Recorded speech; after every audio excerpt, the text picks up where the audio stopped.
हमारे एक Facebook follower ने कमेंट किया कि सर 138 NI एक्ट का केस किया है, उसमें जमानती वारंट जारी हो रहे हैं, लेकिन हर बार पुलिस वाले उस वारंट के पीछे ये लिख कर ले आते हैं कि पार्टी नहीं मिल रही है, पार्टी नहीं मिल रही है और उस व्यक्ति की तामील नहीं हो रही है। क्या करें?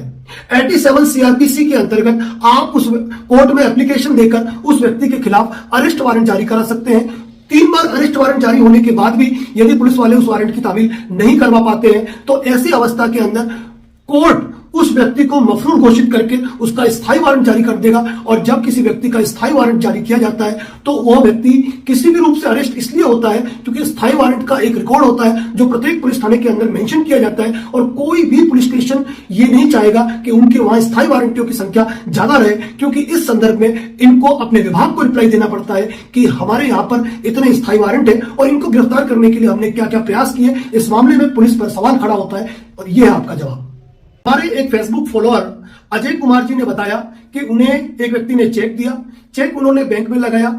बैंक की तरफ से सामने वाले को कंफर्मेशन कॉल गया कि चेक लगाए, क्लियर करे या नहीं करे, उस व्यक्ति ने मना कर दिया, चेक बाउंस हो गया। लेकिन जब मैं चेक लेने के लिए बैंक में जा रहा हूं तो बैंक वालों ने स्पष्ट रूप से मुझे मना कर दिया कि सामने वाले ने मना किया है, मैं आपको चेक नहीं दूंगा। ऐसी अवस्था में मैं क्या कर सकता हूं? बहुत ही महत्वपूर्ण प्रश्न। जवाब यह है कि बैंक वाले को कोई अधिकार नहीं है कि आपको चेक नहीं दे। आज की तारीख में यह चेक आपके पास है, इस चेक की जिम्मेदारी आपकी है, इस चेक के मालिक आप है। यदि बैंक वाला आपको चेक नहीं लौटाता है तो ऐसी अवस्था में आप बैंक के विरुद्ध विधिक कार्रवाई कर सकते हैं और उस चेक राशि से संदर्भित जितना अमाउंट है उस राशि का भुगतान आप बैंक से ले सकते हैं, क्योंकि चेक रिटर्न हो चुका है और इतना समय हो चुका है, यानी कि आप 138 NI एक्ट की कार्रवाई भी नहीं कर सकते। इसीलिए आप बैंक से वसूली की कार्रवाई कर सकते हैं और पुलिस स्टेशन के अंदर इस मैटर में बैंक मैनेजर के खिलाफ आप FIR भी दर्ज करा सकते हैं और इस मैटर में पूरी की पूरी लीगल प्रोसीडिंग आप अपना सकते हैं। हमारे एक फेसबुक फॉलोअर श्री सोमेश कुमार ने हमें कमेंट लिखा और पूछा कि सर यदि परिवादी लगातार कोर्ट में नहीं जाए तो क्या चेक का केस खत्म हो जाएगा? यहां पर मैं एक बात कहूंगा कि जब आप चेक अनादरण का मुकदमा दर्ज करा रहे हैं तो ऐसी अवस्था के अंदर जब आपके डॉक्यूमेंट पर, आपके चेक पर कोर्ट जब कॉग्निजेंस लेगा तब आपकी उपस्थिति अनिवार्य है। जब आप कंप्लेंट फाइल कर रहे हैं तब आपकी उपस्थिति अनिवार्य है। उसके बाद जब कोर्ट समन जारी कर रहा है, बेलेबल वारंट तामील करने के लिए भेज रहा है, लगातार उस व्यक्ति की उपस्थिति की अपेक्षा की जा रही है जिसने कि चेक दिया है। ऐसी अवस्था में आपका कोर्ट में उपस्थित होना आवश्यक नहीं है, आपके एडवोकेट्स इस चीज को मैनेज कर लेंगे। लेकिन जो व्यक्ति अपनी जमानत करा लेता है, सामने वाला चेक देने वाला एक्यूज्ड, तो ऐसी अवस्था में जब फाइल आपके साक्ष्य में आ जाती है, जहां आपसे क्रॉस एग्जामिनेशन होना है, तो जहां जहां कोर्ट अपेक्षा करेगा आपसे वहां आपको उपस्थित होना पड़ेगा और ऐसी स्थिति में अगर आप उपस्थित नहीं होते हैं तो आपका केस खारिज हो सकता है, समाप्त हो सकता है। यह महत्वपूर्ण जानकारी है। हमारे एक फेसबुक फॉलोअर जिनकी फेसबुक आईडी भीम सेना के नाम से है, उन्होंने हमें फेसबुक में कमेंट किया कि सर किसी पार्टी से हमने पेमेंट लिया था, उसको हमने पेमेंट दे दिया है, लेकिन हमारे चेक और स्टाम्प उसके पास रह गए हैं, न वो हमारे चेक दे रहा है न हमारे स्टाम्प दे रहा है। ऐसी अवस्था में हम क्या करें? यदि आपने उसकी राशि का भुगतान कर दिया है और वह आपके स्टाम्प और चेक आपको नहीं लौटा रहा है तो ऐसी अवस्था में आप अपने एडवोकेट से मिलकर एक लीगल नोटिस उसको सर्व कर दीजिए कि किस तारीख का स्टाम्प, कितने रुपए का स्टाम्प और उस स्टाम्प पे कुछ लिखा था या वह स्टाम्प खाली था और किस बैंक का चेक नंबर क्या है, उस पर क्या राशि मेंशन की है या खाली है। इस पूरी जानकारी के साथ एक लीगल नोटिस आप उस व्यक्ति को सर्व कर दीजिए जिसके पास आपके चेक और स्टाम्प पड़े हुए हैं और एक निश्चित समयावधि के भीतर यदि वो आपको चेक और स्टाम्प नहीं लौटाते हैं तो ऐसी अवस्था में आपको उनके खिलाफ रिपोर्ट दर्ज करानी चाहिए ताकि आप किसी झूठी चेक कार्रवाई के अंदर या किसी राशि वसूली के दावे में आप नहीं उलझे। हमारे एक फेसबुक फॉलोअर रब्बानी जी अलवी ने हमें एक कमेंट्स किया कि सर कोई व्यक्ति यदि हमारा साइन किया हुआ चेक चोरी करके ले जाए तो हमें क्या करना चाहिए? सबसे पहले यह कि यदि आपके चेक की चोरी होती है, आपको जिस समय भी इसकी जानकारी होती है, आप तुरंत पुलिस स्टेशन के अंदर रिपोर्ट देके आप उसकी रिपोर्ट दर्ज करा दीजिए। दूसरी बात, यदि आपको मालूम पड़ा ही नहीं कि आपका चेक चोरी हो गया और किसी व्यक्ति ने आपका चेक बाउंस करा के आपका एड्रेस पता लगाना कोई बड़ी बात नहीं है और आपको कोई लीगल नोटिस दिया है और उस व्यक्ति से आपका किसी तरह का कोई संपर्क नहीं है या पूरा विश्वास है कि वो चोरी करके लेके गया है, तो उसी समय आप उसके खिलाफ नजदीकी पुलिस थाने में कंप्लेंट दर्ज कराए। हो सकता है कि आपके ये कंप्लेंट दर्ज करवाने पर आप झूठे चेक की जो प्रोसीडिंग है उस कार्रवाई से आप बच सकते हैं, लेकिन ऐसा तभी करें जब वास्तव में आपका चेक चोरी हुआ हो। एक व्यूअर श्रीमान महिपाल सिंह जी ने फेसबुक के माध्यम से हमें एक सवाल पूछा, और वो सवाल ये है कि यदि सर कोई व्यक्ति हमें सेल्फ का चेक देता है तो क्या हम उस पर 138 एनआई एक्ट की कार्रवाई कर सकते हैं? जी नहीं। अगर किसी व्यक्ति ने आपको सेल्फ का चेक दिया है तो इसका मतलब यह है कि आप काउंटर पर उपस्थित होकर उस पेमेंट को प्राप्त कर ले। उस व्यक्ति ने आपको अकाउंट पे चेक आपके नाम का नहीं दिया है, इस कारण वो चेक किसी भी रूप में बाउंस नहीं हो सकता है और विधिक रूप से आप उस व्यक्ति पर कोई भी 138 एनआई एक्ट की कार्रवाई नहीं कर सकते हैं, क्योंकि सेल्फ चेक खुद का पेमेंट विड्रॉल करने का एक ऑप्शन है। किसी और के अकाउंट में पेमेंट ट्रांसफर करना उसका इस्तेमाल नहीं है। हमारे एक व्यूअर जिनका नाम कृष्णपाल जी है, उन्होंने हमारे फेसबुक पर कमेंट किया कि सर क्या गारंटी चेक बाउंस का केस जीत ही जाएगा। अब यहां दो चीज है, एक परिवादी केस फाइल करता है एक्यूज्ड के ऊपर, अब बात यह आती है कि कौन जीतेगा। अब यहां बात मुद्दे की होती है कि केस फाइल करने के बाद परिवादी को क्रॉस एग्जामिन किया जाता है एक्यूज्ड के वकील साहब द्वारा। केस की पूरी ट्रायल प्रक्रिया है वो चलेगी। यदि आप अपना केस स्ट्रॉन्ग तरीके से रख पाते हैं, अपनी बात को साबित कर पाते हैं, तो निश्चित रूप से आप केस जीत पाओगे। लेकिन वहीं पर एक्यूज्ड का वकील यदि ऐसे लूजपोल निकाल देता है, ऐसी दलीलें पेश करता है जिससे यह साबित होता है कि विधिक रूप से आप उस व्यक्ति से कोई राशि पाने के अधिकारी नहीं है या कोई तकनीकी खामी है, ऐसी अवस्था में वह व्यक्ति केस हार भी सकता है। 138 एनआई एक्ट का केस पूरा टेक्निकल ग्राउंड पे चलता है, जिसे समझने की आवश्यकता है और जिसके लिए क्रॉस एग्जामिनेशन के लिए एक बेहतर तैयारी की जरूरत होती है। हमारे एक व्यूअर आशुतोष जी गोयल ने हमें यह पूछा कमेंट के माध्यम से कि sir 138 NI act check bouncing के मैटर में जब कोई परिवादी केस फाइल करता है तो क्या उसे केस लड़ने का खर्चा, वकील का खर्चा, तारीखों पे अलग अलग आने का खर्चा, मानसिक प्रताड़ना का खर्चा या दूसरे कोई खर्चे क्या कोर्ट की तरफ से दिए जाते हैं? यहां मैं आपको स्पष्ट करूंगा कि 130 एनआई एक्ट में प्रोविजन है कि यदि आपने किसी व्यक्ति का 1 लाख का चेक बाउंस करा के आपने अनादरण का मुकदमा दर्ज कराया है, तो ऐसी अवस्था में आपको चेक राशि से दुगुनी राशि तक की क्षतिपूर्ति न्यायालय द्वारा दिलाई जा सकती है और सामने वाले को 2 वर्ष तक के कारावास की सजा दिलाई जा सकती है। अब कारावास की सजा कितनी होगी और क्षतिपूर्ति की राशि कितनी होगी यह निर्भर करता है मजिस्ट्रेट के ऊपर, उनके आदेश पर। बाकी उसमें यह प्रोविजन नहीं है जो जानकारियां आपने मांगी है।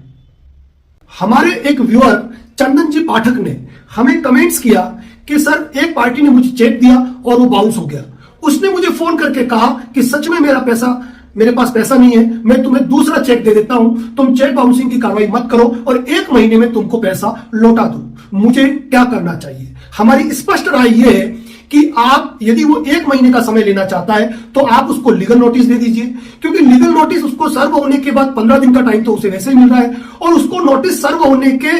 आपको 1 महीने बाद आपको परिवाद दाखिल करना है कोर्ट में, यानी कि बाउंस होने के 45 दिन का प्रोसेस है। यदि वो आपको भुगतान करना चाहते हैं तो 45 दिन के अंदर आपको भुगतान कर देंगे।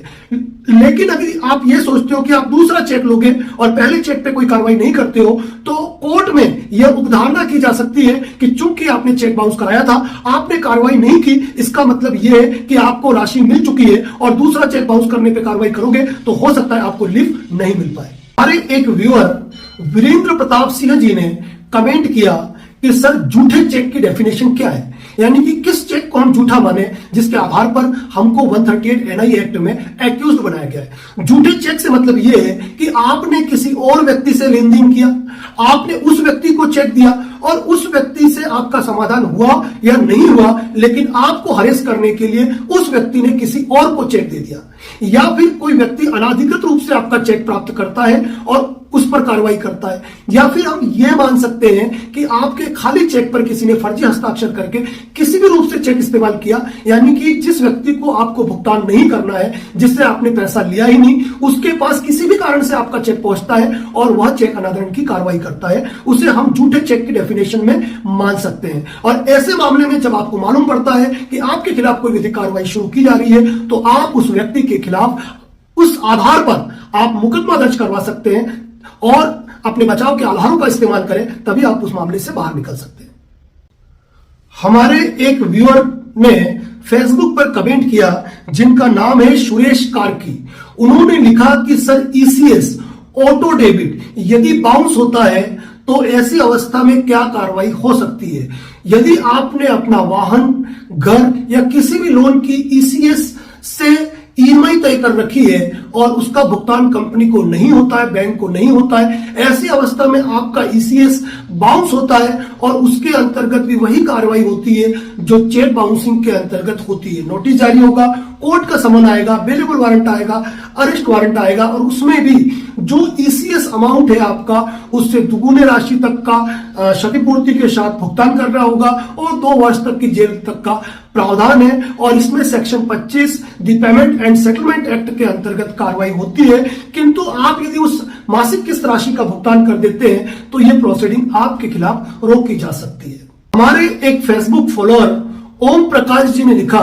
कि सर हमने कंपनी से लोन लिया है और ईएमआई भी जमा होती जा रही है, इसके बावजूद हमको कंपनी की तरफ से ईएमआई बाउंसिंग के नोटिस आ रहे हैं जबकि हम राशि जमा करा चुके हैं। तो बार बार हमको परेशान किया जा रहा है नोटिस भेज के या फोन कॉल करके। हम क्या कर सकते हैं? यदि आपकी ईएमआई टाइम पे जमा हो रही है, उसके बावजूद भी अगर आपको नोटिस आ रहे हैं, तो ऐसी अवस्था के अंदर आप कंपनी को लीगल नोटिस भेज सकते हैं और इस तरह जो मानसिक रूप से आपको प्रताड़ित किया जा रहा है उसके लिए आप पुलिस स्टेशन में भी रिपोर्ट दे सकते हैं और कंज्यूमर एक्ट के प्रावधानों के तहत आपको होने वाली मानसिक प्रताड़नाओं के लिए आप उन नोटिसों को आधार बनाते हुए, अपने लोन से संबंधित दस्तावेज लगाते हुए और अपने ईएमआई भुगतान की बैंक के अकाउंट की डिटेल पेश करते हुए आप कंज्यूमर कोर्ट के अंदर भी दावा करके आप उस कंपनी से हर्जाना प्राप्त कर सकते हैं अपनी मानसिक प्रताड़ना के लिए। फेसबुक पेज पर 2 व्यूअर्स ने एक जैसी कमेंट की जिनका नाम बंटी राठौड़ और के सोनी है, जिन्होंने ये कहा कि सर पार्टी ने चेक देने के बाद अपना एड्रेस चेंज कर लिया है और उनको नोटिस की तामील नहीं हो रही है, ऐसी अवस्था में क्या करें? मैं आपको बताना चाहता हूं कि चेक बाउंस होने के बाद आप जो ज्ञात पता है उस ज्ञात पते पर आपका नोटिस भेज दीजिए। यदि नोटिस उनको नहीं भी मिला और अगर आपने कंप्लीट एड्रेस डाल रखा है, वह किसी भी कारण से अगर नोटिस लौट के आता है तो उस आधार पर आप 138 एनआई एक्ट के अंतर्गत मुकदमा दर्ज करा सकते हैं। यह बात अलग है कि कोर्ट का समन उसको रिसीव नहीं होगा, उसको बेलेबल वारंट रिसीव नहीं होगा और न उस पर अरेस्ट वारंट की तामील हो पाएगी। ऐसी अवस्था में कुछ पेशियों के बाद उस व्यक्ति के खिलाफ स्थायी वारंट, मफरूरी वारंट जारी हो जाएगा और वह गिरफ्तार होगा, क्योंकि ये मान के चलना कि कोई भी व्यक्ति यदि गायब होता है और उसके खिलाफ स्थायी वारंट जारी होता है तो वह आज नहीं तो कल गिरफ्तार होता ही है।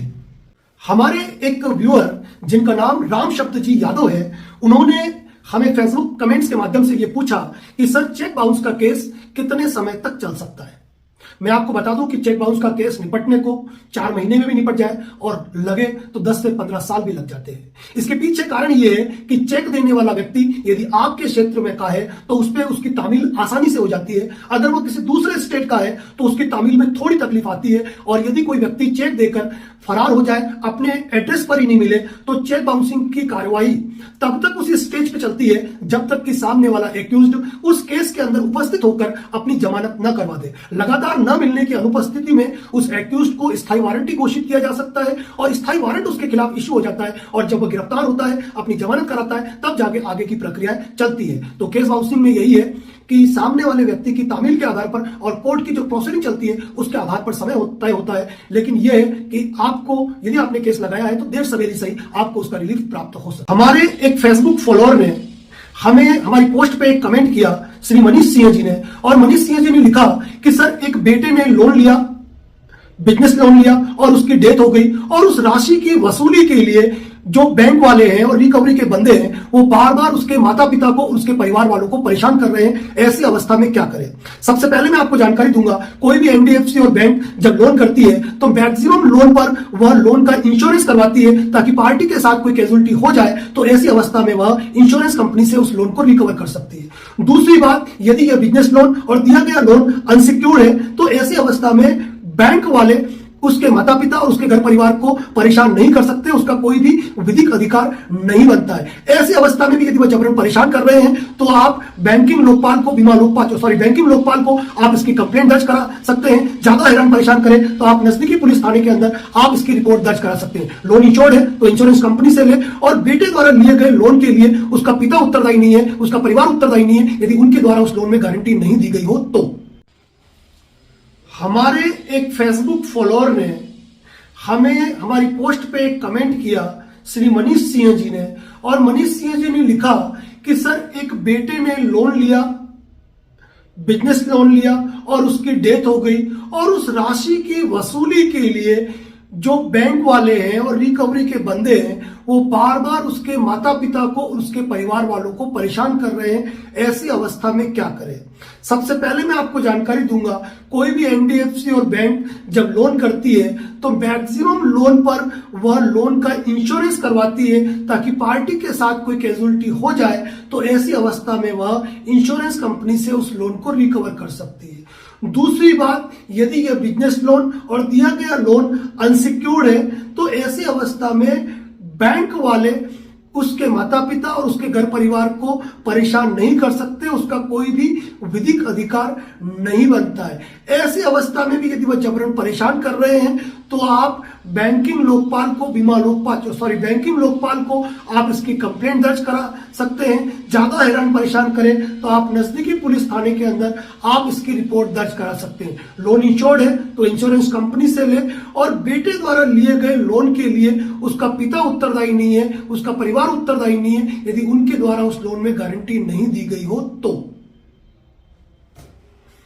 हमारे एक व्यूअर जिनका नाम शेख मलाई है, उन्होंने हमें कमेंट्स में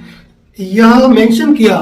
कि सर मुझे एक पार्टी ने चेक दिया और जब मैं उसका भुगतान प्राप्त करने के लिए मैंने बैंक में लगाया तो मालूम पड़ा कि उसने पेमेंट स्टॉप करा दिया है, अब मैं क्या करूं? तो मैं आपको यह बताना चाहता हूं कि भले ही उस व्यक्ति ने आपके चेक को स्टॉप पेमेंट करवा दिया है या खाता बंद भी कर दिया है तो ऐसी अवस्था में भी आपका जब चेक बाउंस होता है उस कारण से उसमें भी आप 138 एनआई एक्ट के अंतर्गत कार्रवाई कर सकते हैं। लेकिन यदि व्यक्ति ने आपको चेक जारी किया है और चेक जारी करने के बाद किसी गलत इंटेंशन के साथ उसने अपने चेक पर स्टॉप पेमेंट करवा दिया है या अकाउंट क्लोज्ड करवा दिया है, ऐसी अवस्था में आप 138 एनआई एक्ट का केस तो कर ही सकते हो, प्लस आप उसके खिलाफ भारतीय दंड संहिता की धारा 420, 406 के तहत नजदीकी पुलिस थाना, जो आपका पुलिस थाना है, वहां पर आप एफआईआर भी दर्ज करवा सकते हैं, यानी कि दोनों कानूनी कार्रवाई एक साथ कर सकते हैं। हमारे एक व्यूअर संजय जी अग्रवाल ने एक प्रश्न पूछा कि मैं किसी से पैसा मांगता हूं लेकिन बिना चेक के पैसा कैसे मिलेगा? यदि आप किसी भी व्यक्ति को कोई राशि उधार देते हैं और उसके बदले आप कोई लिखा पढ़ी करते हैं, कोई कॉन्ट्रैक्ट एग्रीमेंट साइन करते हैं और यदि आप उस व्यक्ति से चेक नहीं लेते हैं, ऐसी अवस्था में आप उस स्टाम्प, लिखा पढ़ी, एग्रीमेंट या जो आपका कॉन्ट्रैक्ट है उसके आधार पर आप उस व्यक्ति के विरुद्ध राशि वसूली का वाद कर सकते हैं, जिसमें आपको प्रत्येक राज्य के नियमानुसार जो निर्धारित कोर्ट फीस राशि है वो आपको जमा करानी पड़ेगी। वह प्रकरण चलेगा और उसमें से आप अपनी राशि को रिकवर कर सकते हो और यह मामला पूरी तरीके से सिविल होगा, आपराधिक नहीं होगा। जबकि चेक बाउंस होता है तो उसे एक क्रिमिनल ऑफेंस माना जाता है।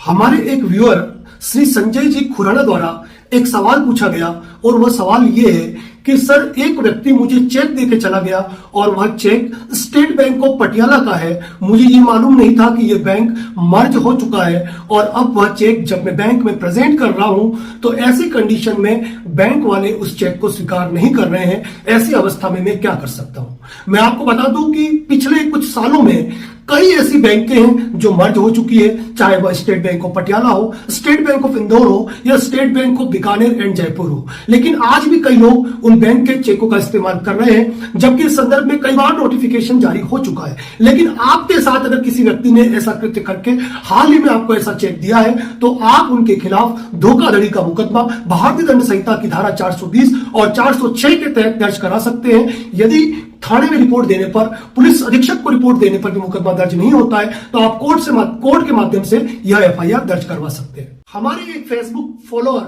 असलम अली जी ने एक सवाल किया कि सर, हमने चेक बाउंसिंग का मुकदमा किसी व्यक्ति पे किया हुआ है और उस व्यक्ति की मौत हो चुकी है, ऐसी अवस्था में क्या होगा। मैं बताना चाहूंगा कि 138 NI एक्ट एक क्रिमिनल ऑफेंस है, लेकिन जब पार्टी की डेथ हो गई ऐसे मैटर में आपका 138 NI एक्ट का जो केस है वह डिसमिसल हो जाएगा या आपको उसको विड्रॉल करना पड़ेगा, क्योंकि पार्टी की डेथ हो चुकी है। ऐसी अवस्था के अंदर कि आप उस पार्टी से राशि मांगते हैं और उस पार्टी की डेथ हो गई है तो आप उससे पृथक सिविल कोर्ट के अंदर राशि वसूली का वाद पेश कर सकते हैं और उसके परिवार के उत्तराधिकारियों से उस राशि की मांग कर सकते हैं। यदि उस परिवार के उत्तराधिकारियों को उस व्यक्ति से जिसका चेक बाउंस हुआ है उससे कोई प्रॉपर्टी, संपत्ति या कोई लाभ प्राप्त हुआ है तो उससे आप सिविल दावा करके अपनी राशि की रिकवरी कर सकते हैं। बाकी 138 NI एक्ट से आपको इसका कोई लाभ प्राप्त नहीं हो। हमारे एक व्यूअर सत्यवीर सिंह जी सैनी ने फेसबुक पर एक सवाल पूछा कि सर, ये बताइए कि एक चेक को हम कितनी बार बैंक में पेश कर सकते हैं भुगतान प्राप्त करने के लिए। अब बात यह है कि आज की तारीख में किसी भी चेक की मियाद उसके ऊपर लिखी तारीख से 3 महीने की होती है। आपने चेक बाउंस करा दिया, आपको भुगतान नहीं मिला, सामने वाले ने कहा वापस लगाओ, आपने उस चेक को वापस लगाया, फिर बाउंस हो गया, फिर भी पेमेंट नहीं मिला आपको, पार्टी कह रही है कि 4 दिन रुक जाइए और उसको वापस लगाइए। तो ऐसे अवस्था में कोई टाइम लिमिट नहीं है, 3 महीने में आप जितनी भी बार चाहे आप अपने चेक को बैंक में भुगतान के लिए पेश कर सकते हैं। लेकिन यह ध्यान रखिएगा कि जब आपको भुगतान प्राप्त नहीं होता है और आप 138 NI एक्ट की कार्रवाई करते हैं तो अंतिम बार जब चेक रिटर्न हुआ है उस तारीख से लेकर ही आपकी प्रोसीडिंग काउंट हो जाएगी और उस जो अंतिम बार जो आपका चेक बाउंस हुआ है वह रिटर्न मेमो और चेक आपको प्रेजेंट करना पड़ेगा अपनी कार्रवाई के अंदर। बाकी कोई लिमिटेशन नहीं है, आप कितनी बार चेक पेश कर सकते हैं 3 महीने के अंदर।